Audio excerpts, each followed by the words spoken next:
حضرت سیدنا عمر رضی اللہ تعالی عنہ جلیل القدر ہستی ہیں جنہیں حضور علیہ السلام نے اللہ سے مانگ کے لیا۔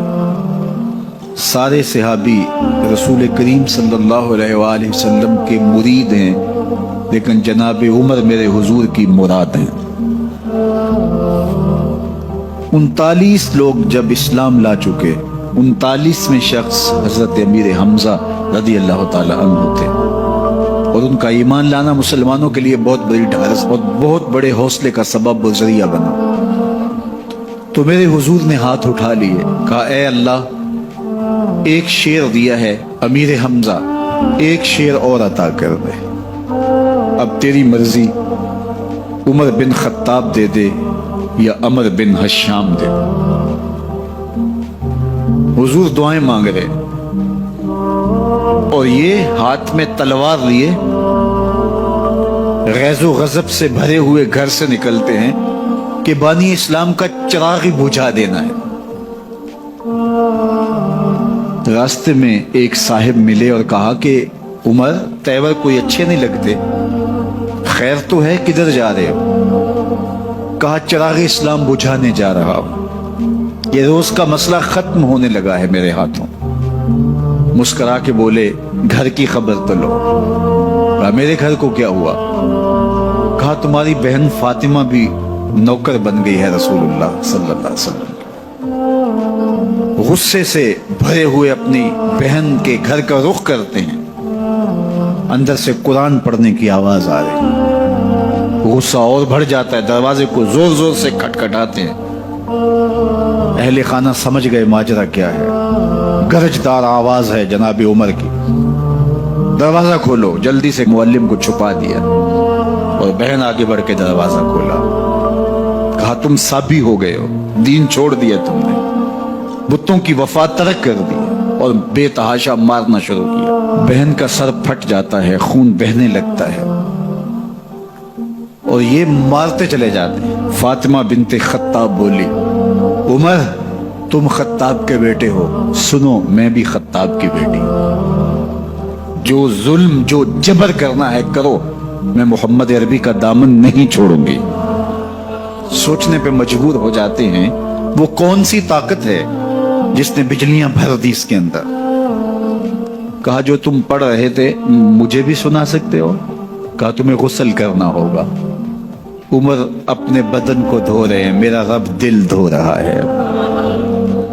اتنے میں معلم بھی قرآن لے کر آ جاتے ہیں اور قرآن کی تلاوت ہونے لگتی ہے۔ طٰہٰ ما انزلنا علیک القرآن لتشقیٰ، 14ویں رات کے محبوب جان، ہم نے قرآن اس لیے نازل تو نہیں کیا تھا کہ تم مشقت میں پڑ جاؤ۔ بے تاب ہو گئے، کہا عمر کی عمر برباد ہو گئی، مجھے لے چلو حضور کی چوکھٹ پہ۔ تلوار حمائل کی ہے، بہنوئی ساتھ ہیں، اور حضور کی بارگاہ میں حاضر ہو رہے۔ دروازے کے سوراخوں سے دیکھا تو صحابہ تشویش کا اظہار کرنے لگے کہ عمر آ رہا ہے، تلوار حمائل کی ہے، ارادے اچھے نہیں لگتے۔ جناب امیر حمزہ نے کہا دروازہ کھول دو، اچھی نیت سے آیا تو استقبال کریں گے، نیت اچھی نہیں ہے تو اس کی تلوار سے اس کی گردن کاٹ دیں گے۔ حضور کے سامنے جا کے بیٹھ گئے، گلے میں کپڑا ڈالا تھا، حضور نے پکڑ کے کہا عمر، ابھی وقت نہیں آیا کہ تم اسلام لے آؤ؟ یہی وقت تھا عمر کے اسلام لانے کا، لبوں پہ کلمہ جاری ہو گیا۔ اللہ اکبر کی صدا اس زور سے گونجی کہ مکے کی گلیاں گونجنے لگی۔ اسلام لانے کے بعد حضور سے پوچھتے ہیں حضور کیا ہم حق پر نہیں ہیں؟ فرمایا ہم حق پر ہیں۔ اللہ کا دین سچا نہیں ہے؟ کہا اللہ کا دین سچا ہے۔ آپ اللہ کے سچے نبی نہیں ہیں؟ فرمایا میں اللہ کا سچا نبی ہوں۔ تو کہا پھر ہم چھپ کے عبادت کیوں کریں؟ اب مسلمانوں کی 2 صفیں بنتی ہیں، ایک صف کی قیادت امیر حمزہ کرتے ہیں، دوسری صف کے آگے آگے عمر بن خطاب چلتے ہیں اور حضور درمیان میں ہیں، اور یہ ملکوتی قافلہ صحن حرم میں آ کے اعلانیہ عبادت کرتا ہے۔